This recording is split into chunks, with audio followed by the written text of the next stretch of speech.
Show you how to dismantle our Glock stand and stack it away ready for putting onto the truck. We're just going to release it and release these two screws there. Just don't take them far out, just sufficient to enable pulling those bars out. Two bits on top, there are two wheels and then the centered support, which we need to carefully remove these. So just release this there, one, and here's the other one, two.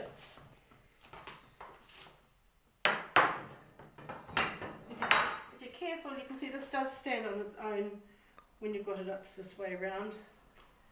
These plates, and this is what I would call the long end, and that's the way we're going to put it into our bag, which is here.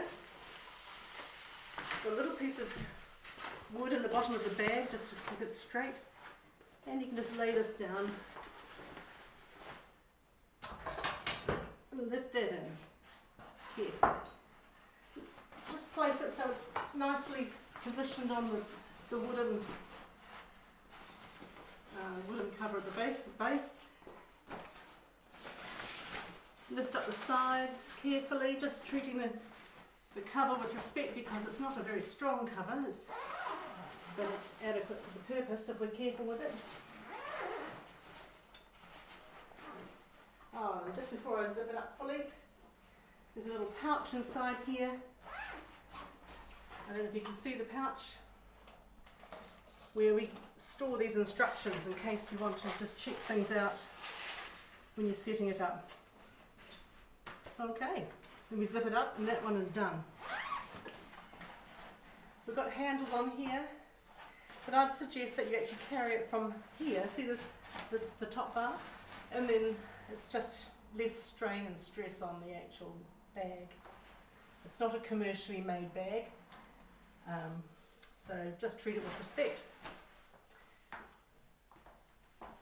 The remaining four pieces we just place into this carry-all. Just make sure when you put them away there are always four pieces that get into this bag.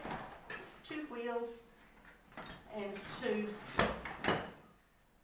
supports.